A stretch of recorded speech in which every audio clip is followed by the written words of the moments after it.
A lot of this isn't going to make sense to you, and I'm sorry about that. I'm just going to start at the beginning, with the house.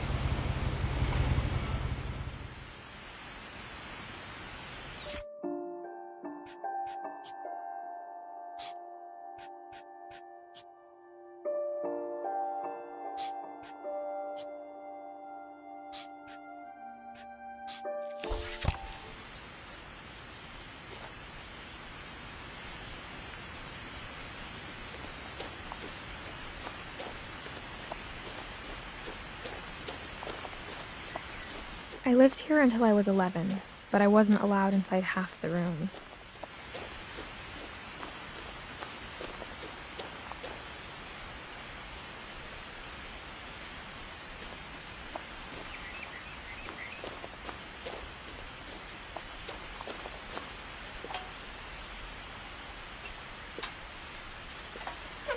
Inside the mailbox were bills from 7 years ago, marked urgent, open immediately.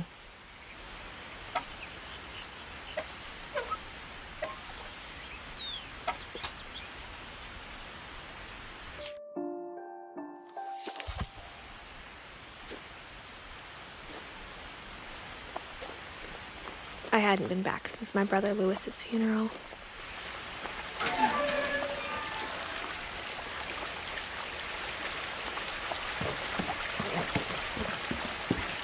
In her will, my mother left me a key, but didn't tell me what it unlocked. Maybe she thought I'd know, or she thought that the mystery would be enough to bring me back.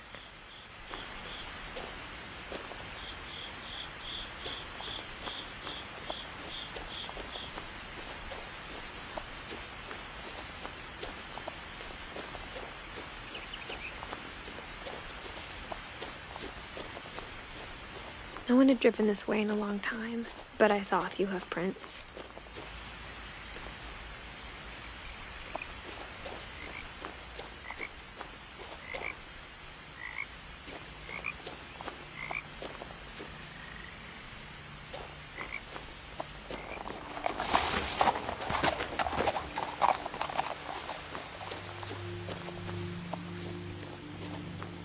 The truth is, even after I inherited the house, I never thought I'd come back to it.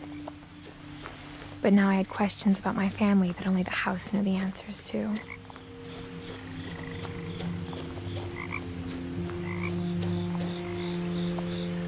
The house was exactly like I remembered it, the way I'd been dreaming about it.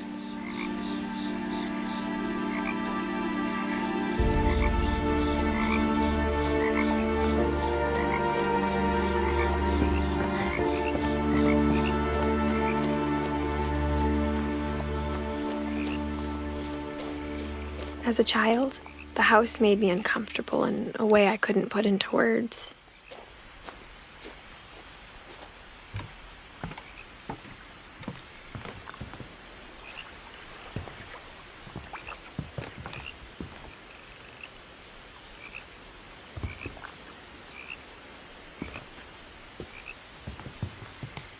Now, as a 17-year-old, I knew exactly what those words were. I was afraid of the house.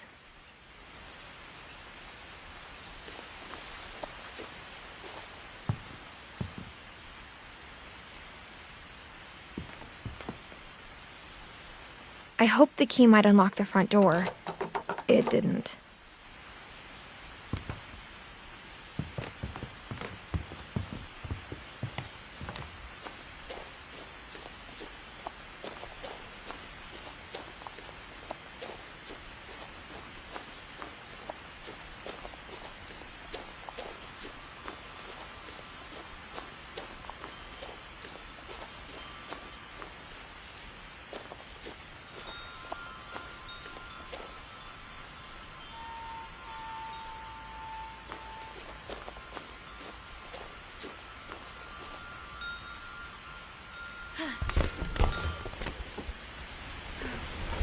Crawling through the doggy door used to be a lot easier when I was 11. The power had been turned off the night we left.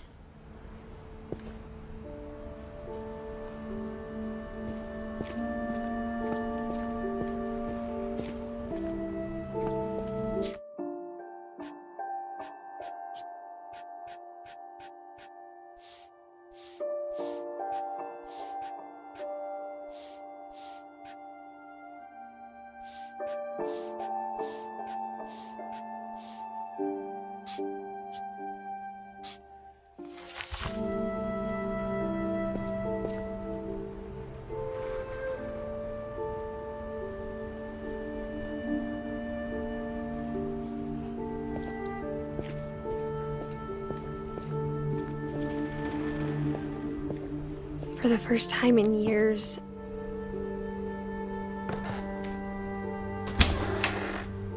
I felt like I was home.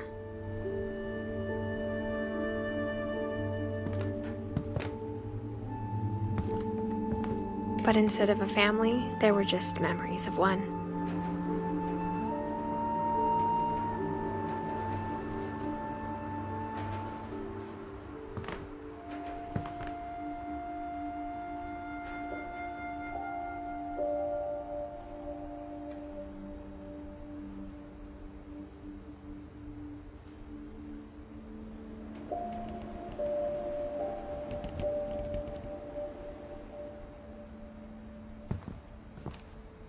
Like how only one restaurant would deliver to our house, so we had Chinese a lot.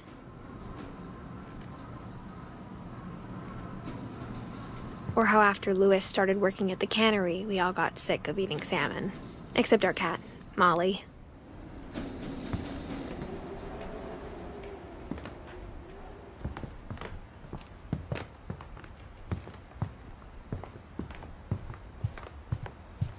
The table was still a wreck from the night we left.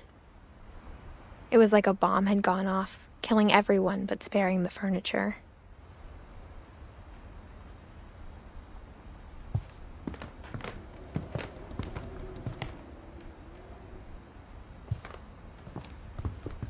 My mom was the only one of us who could imagine Great-Grandma Edie living in a nursing home.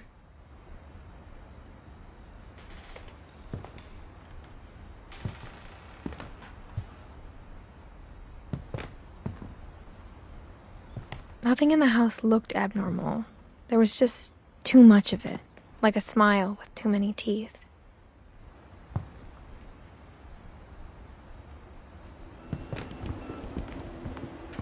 Even the fireplace had a story.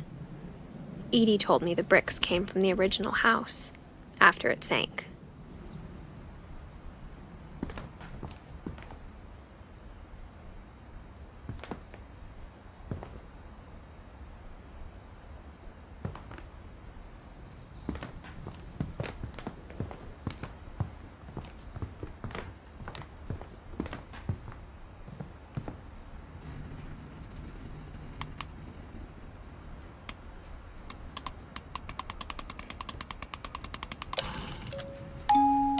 Great-Grandpa Sven built a music box for Barbara, along with the rest of the house.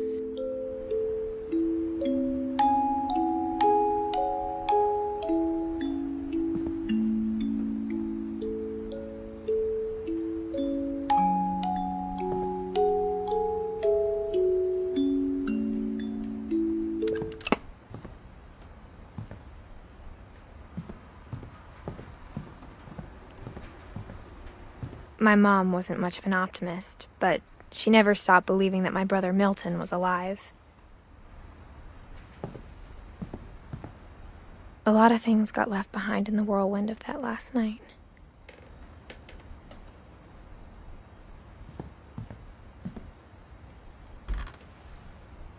Edie told me once that every Finch who ever lived is buried somewhere in the library.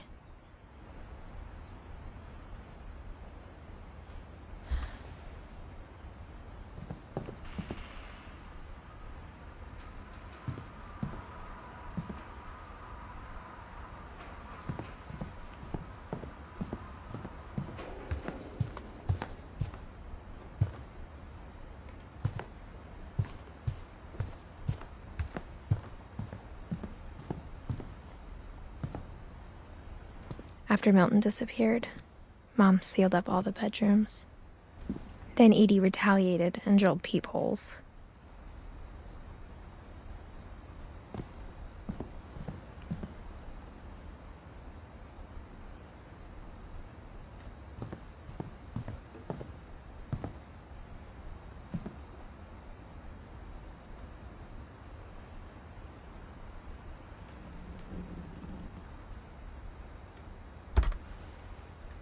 The last time I was in Edith Sr.'s room, I was 10 and she was painting my portrait.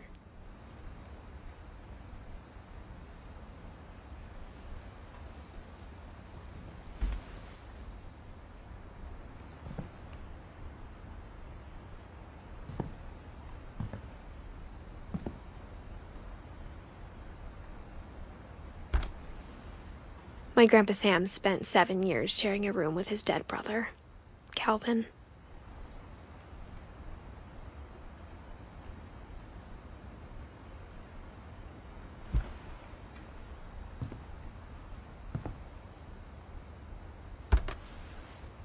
As a kid, I just assumed every house had peepholes and sealed rooms you weren't allowed inside of.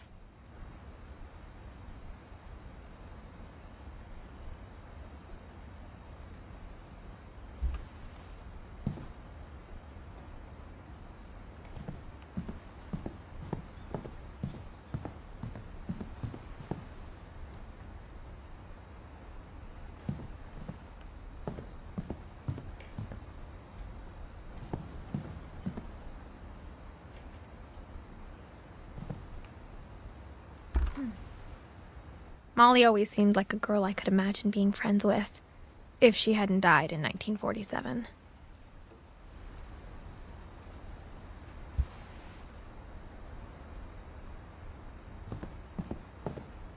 I spent a lot of time playing in Great Uncle Walter's room. I think my mom sometimes regretted not sealing it up.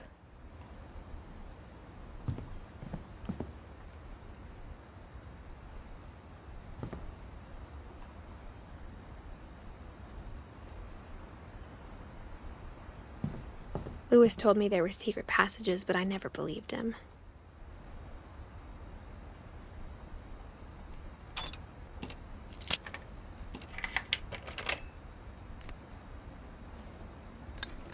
Turns out, my mom was really good at keeping secrets. Now it was time to find out what my mom had been afraid of.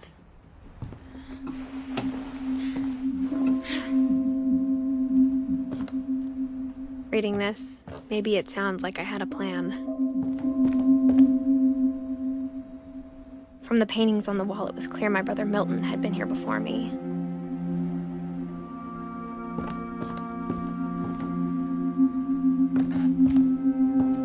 But I had no idea what was behind that door.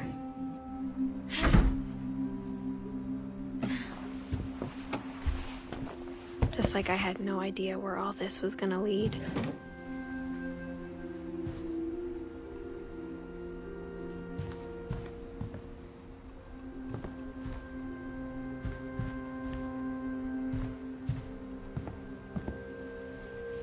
I got the sense Edie had spent a lot of time here, before my mom sealed the doors.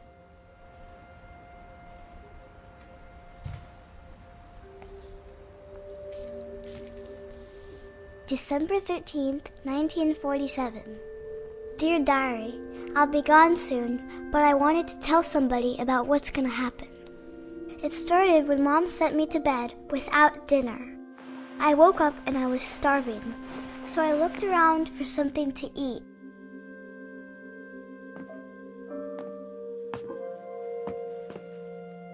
The gerbil food was dry, but I didn't mind it.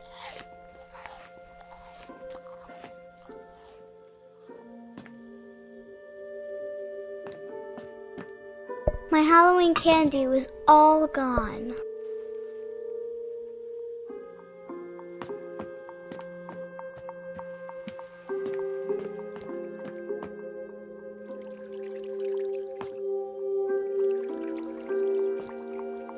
I thought about eating Christopher, but I held back.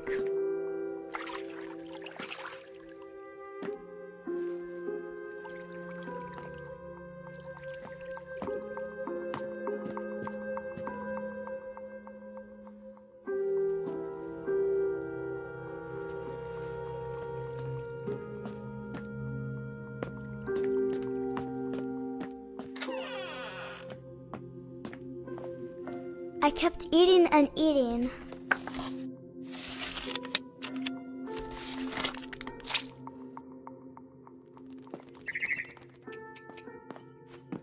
I ate a lot of things that night.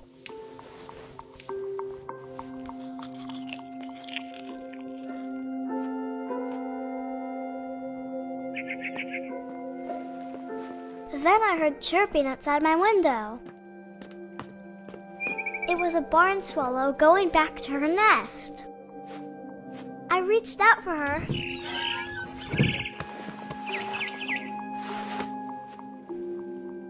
And suddenly, I was a cat.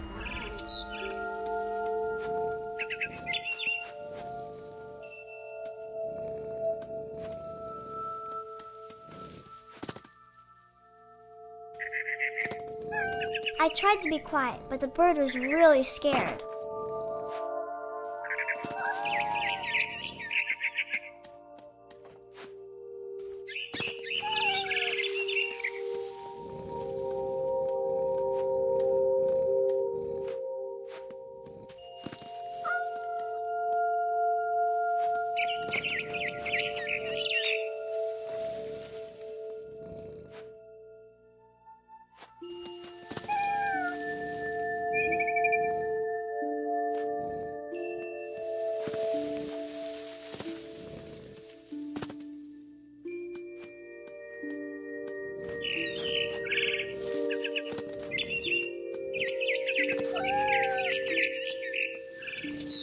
I jumped and I almost got her.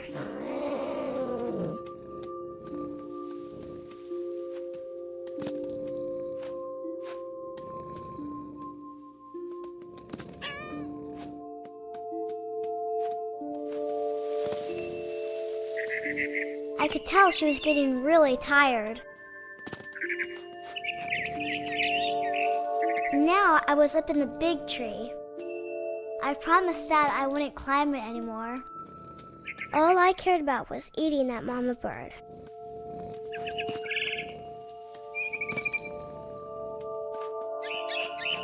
I gobbled her up. And suddenly, I was an owl. First, all I heard was the wind. Then I heard little teeth nibbling in the grass.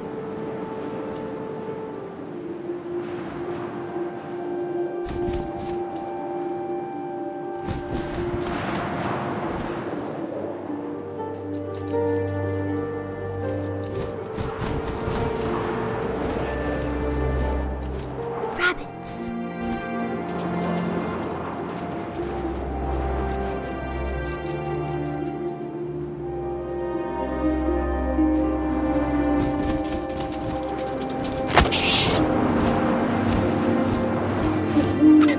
I imagined his face looking up and seeing mine through my talons.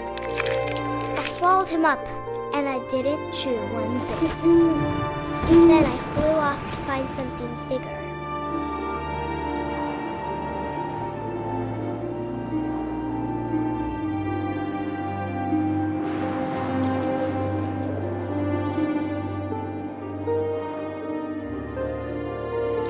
A mama rabbit.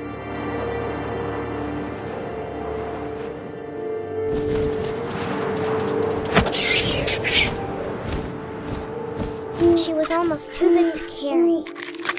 I started choking, but I couldn't stop eating. And suddenly, I was a shark.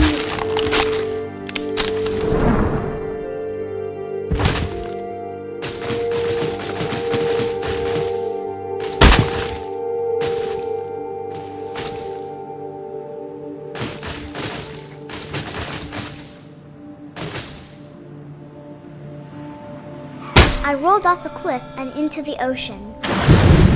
Now, I was hungrier than ever.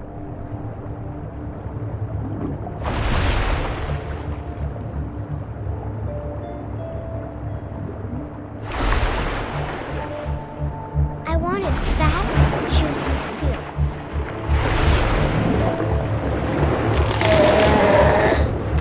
I tore off her flipper, and it tasted really good.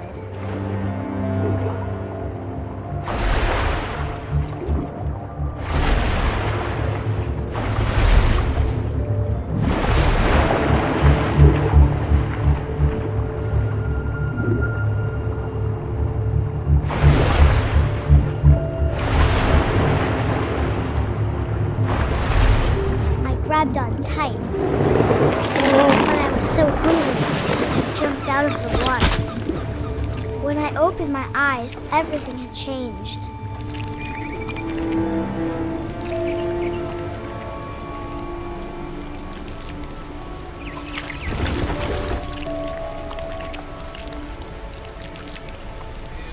Now I was a monster, and I smelled people everywhere.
But also, I didn't.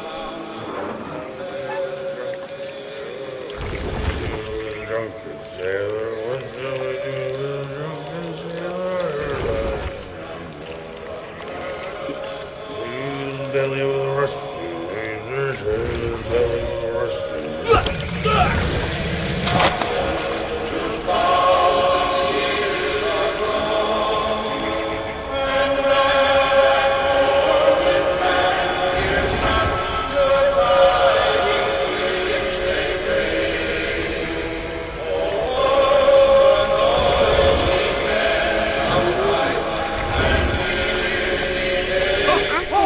Passenger, I was still hungry. And across the water, I smelled something new. Something I had to have, so I swam towards it.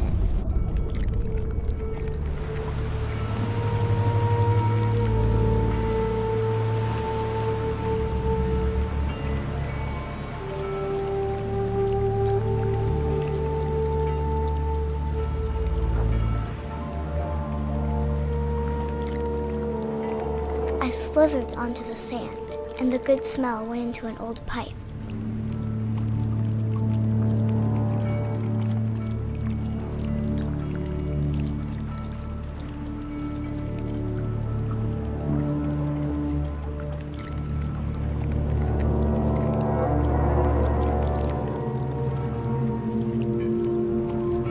I got closer and closer.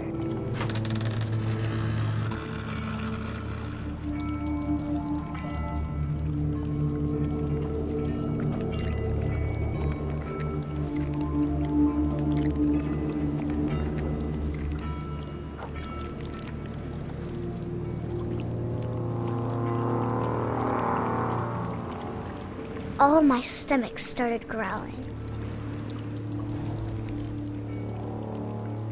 And suddenly, I was me again. I held my breath for a long time, but I couldn't hear anything. I think it's waiting for me to fall asleep.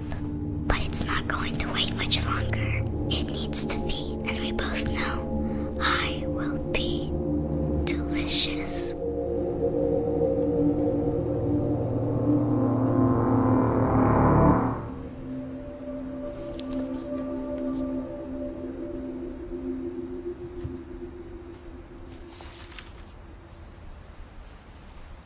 I'm not sure if I believed all of that, but I'm sure Edie would have.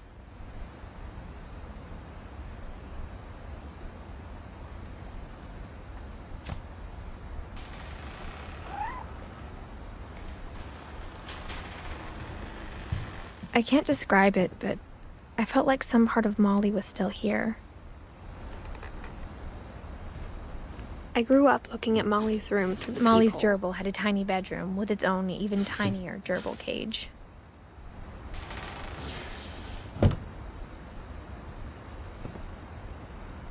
Being inside for the first time, I felt like I'd stepped behind a painting.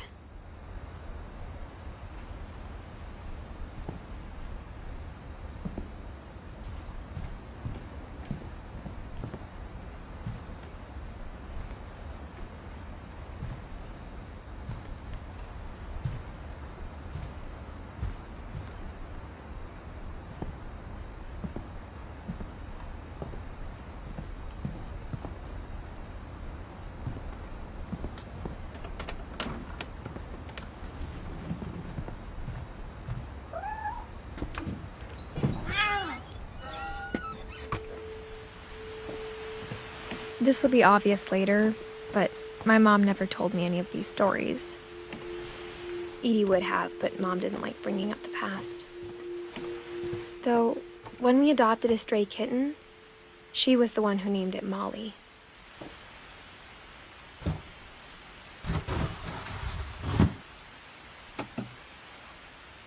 I spent a lot of time in Great-Grandma Edie's room.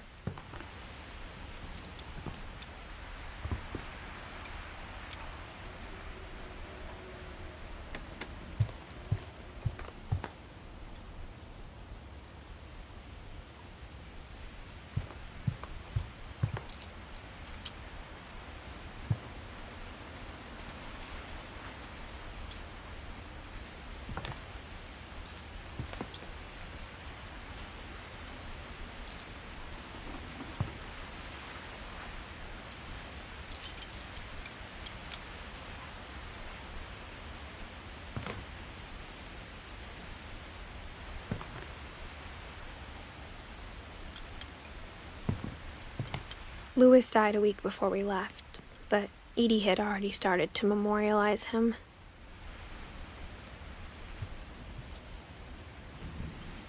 Edie knit me a new pair of gloves every year, just in time to replace the old ones.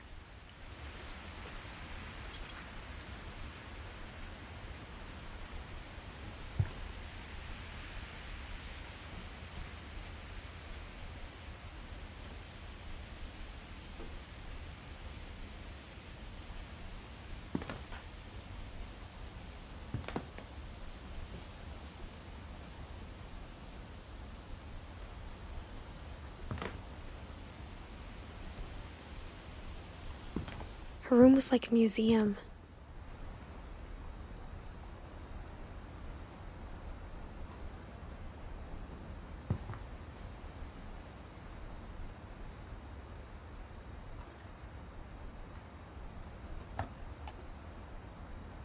For 500 years, the Finches have been famous throughout Norway for their fortune and misfortune.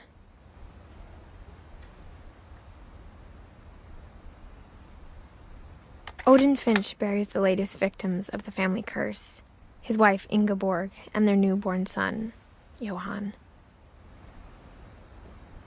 On January 7th, 1937, he set sail with his family and his house, hoping to leave the curse behind. But 40-foot waves off the coast of Washington send the house and Odin to the bottom of the sea.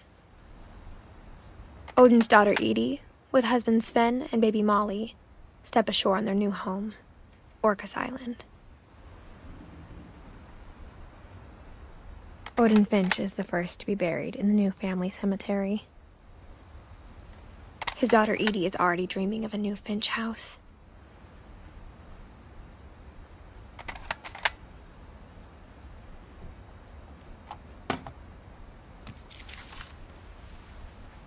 Whatever's wrong with this family, it goes back a long ways.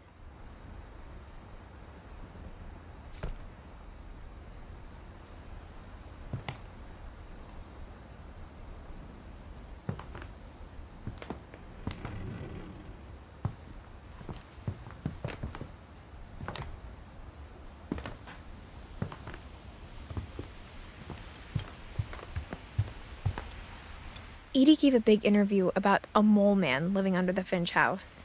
My mom was furious. I hadn't thought of myself as Edith Jr. for a long, long time.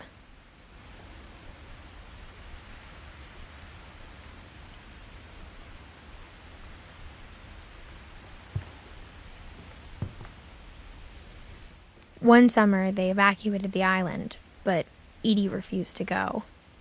For a few weeks, she was a celebrity.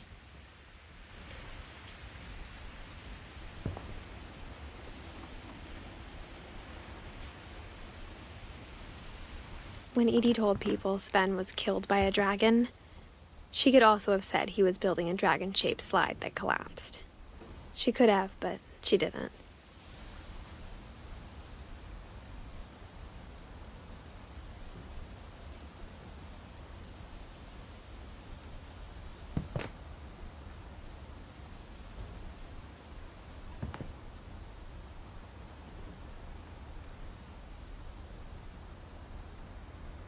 even in her 90s. Sometimes Edie seemed a lot younger than my mother.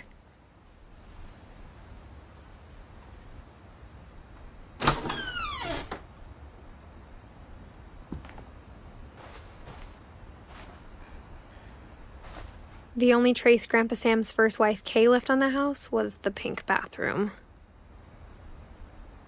It was a pretty big trace.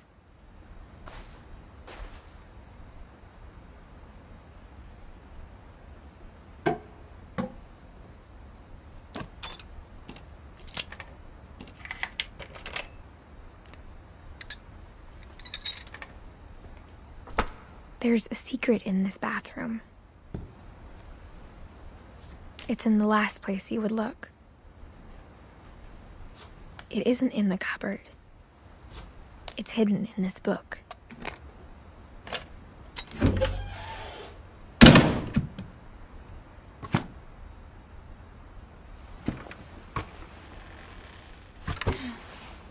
Sven gave Sam an old camera he'd refurbished.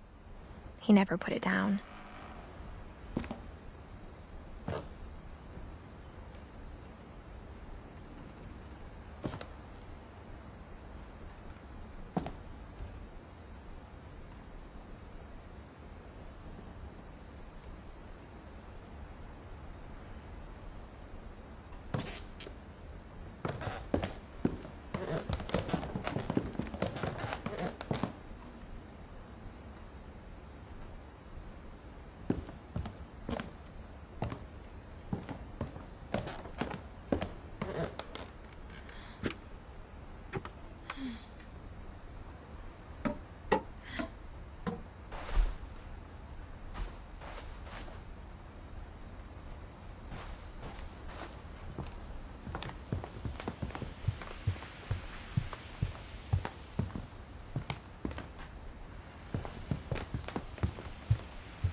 I knew Grandpa Sam had a twin,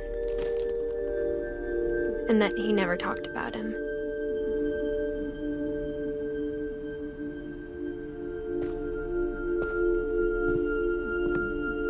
I guess my grandpa didn't like history any more than my mom did.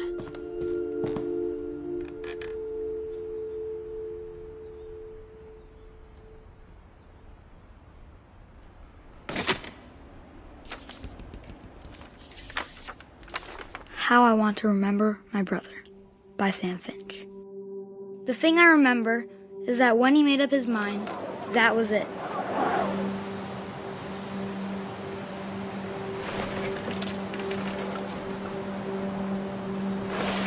My brother said he'd die before he ate another mushroom, and he did. At Barbara's funeral, we swore we'd never be afraid again, and he wasn't. I think Calvin always wanted to fly.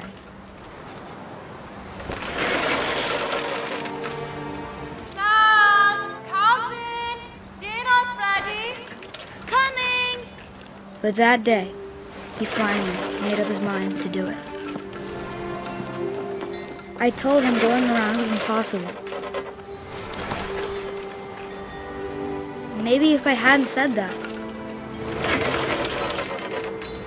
Calvin, I'm not gonna tell you again. maybe if the wind hadn't picked up, and maybe he'd still be here. But I doubt it.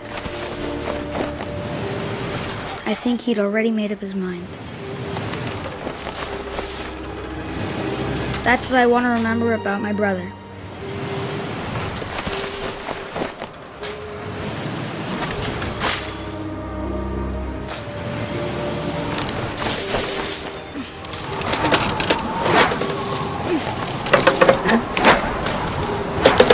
The day he made up his mind to fly.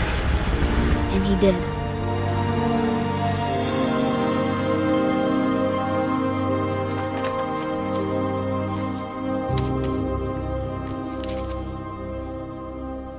Calvin's story felt strangely familiar. When I was younger, I remember trying to do the exact same thing.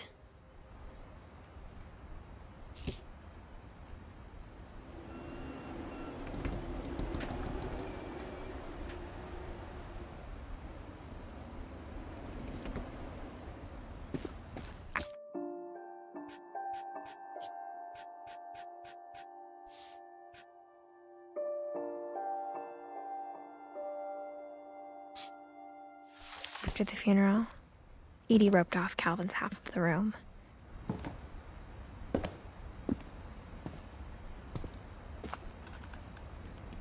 Mom said Grandpa Sam enlisted at 18 and never set foot in the room again.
The passages were a pretty tight fit. They'd obviously been built for smaller hands and bellies.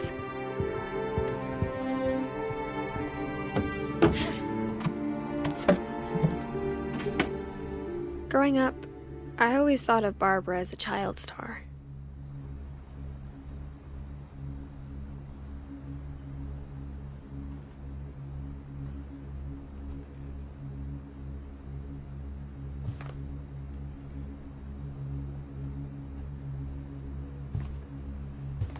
I never thought about how hard it must have been for her afterwards.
Of all the stories people wrote about Barbara's death, I'm surprised Edie saved this one.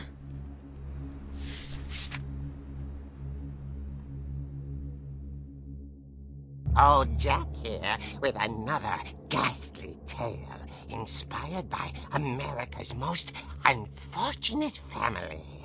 I'm calling it The Surprise Ending of Barbara Finch. As a child star, Barbara was famous for her scream. Now at 16, she was all washed up. Her has-been. But in a lucky break, she'd been asked to perform her signature scream at a local convention for monster movie fans. It was just the boost her career needed. Unfortunately, her scream hadn't aged well.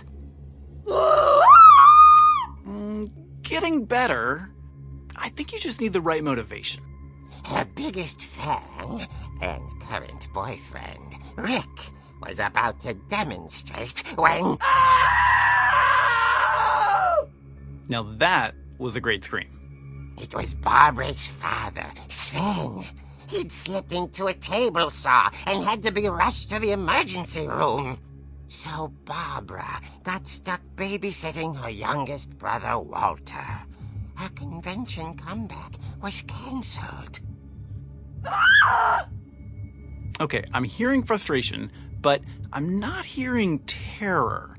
What if I tried... A gang of hoodlums in Halloween masks have been terrorizing Orcas Island tonight. Police are urging residents to... That came from the basement. You're right! Also, I loved your delivery on that. Why is your basement door locked? Because my dad likes making puzzles and secret passages. There's a key hidden in the music box. The secret is to keep winding and winding until finally the key pops out. Thanks, babe. I'll be back in a sec. 20 minutes later, Rick hadn't returned. So Barbara went to look for him, right on cue. She reached for the music box. And as she wound the key, she listened for Rick, but the house was silent.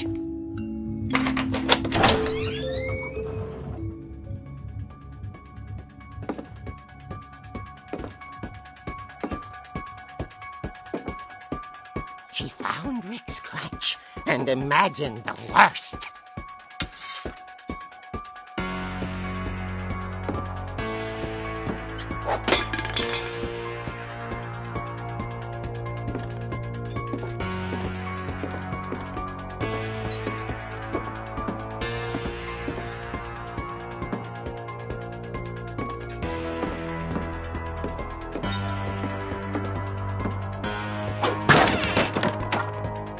The gang's leader is the infamous Hookman killer, Dr. Carl Hamill, who impaled and then ate his family 10 years ago tonight.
Old Finch rattled and grew still.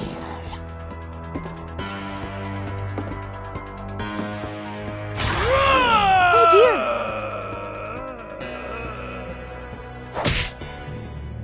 Oh! Rick? Barb, relax. I was just trying to scare you to help you find your scream. Well, I'm not scared, Rick. I'm furious. Then act furious. All I'm getting from you now is that you're hurt and confused and She threw him out, but she kept a little something to remember him by. Barb, have you seen my other crutch? And she was still holding it when she fell asleep watching the late picture show. Hours later... Barbara! Walter, what's going on up there? Ah! Okay, I'm coming up, but if this is a trick, you're dead, Walter.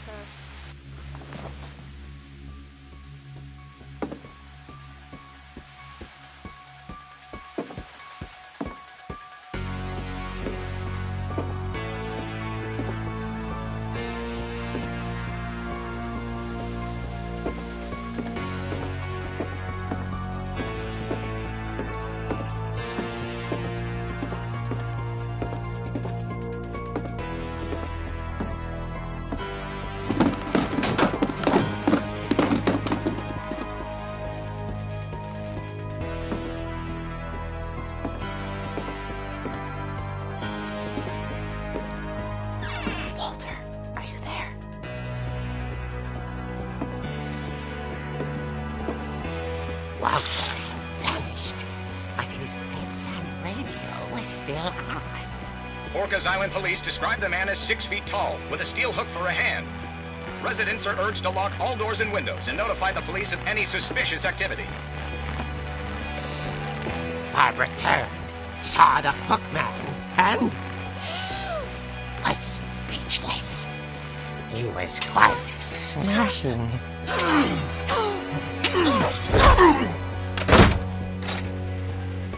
And he really was. He couldn't get enough of Barbara. Okay, Barbara, there's gotta be another way out of here.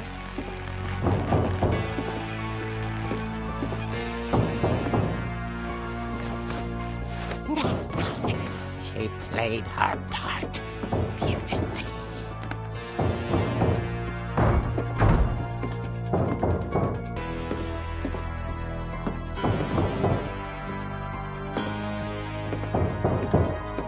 She thought about abandoning Walter, but just couldn't do it.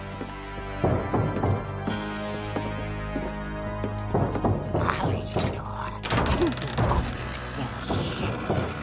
The hinges groaned.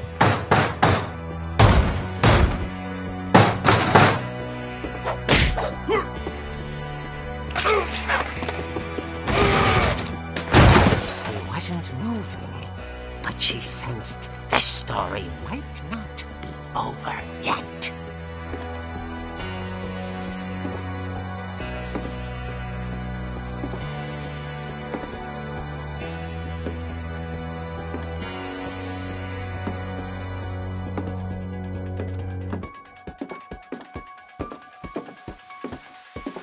The hookman had vanished. She listened for his breathing, but all she heard was...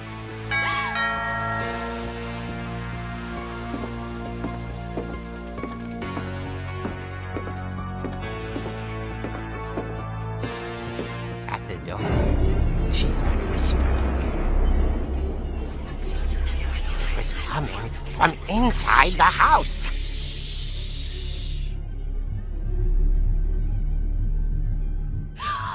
Oh dear. The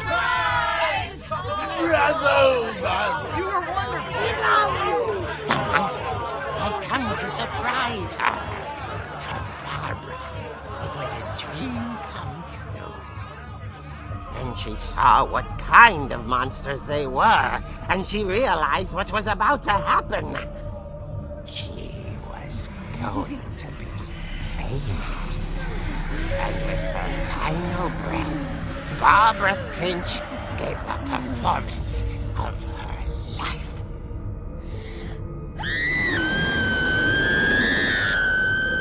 I wasn't there myself, but I hear Barbara was magnificent.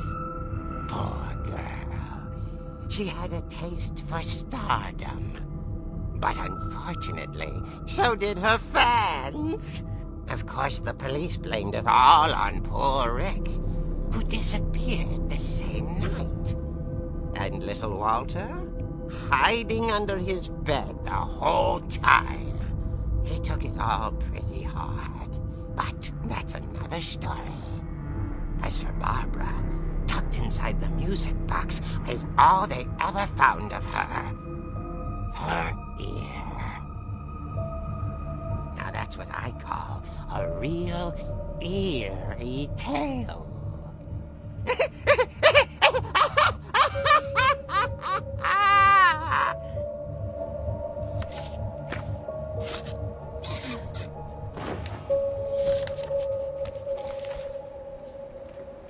Edie told me all Barbara wanted was to be remembered, as absurd as that comic was. Maybe what Edie saw was a happy ending.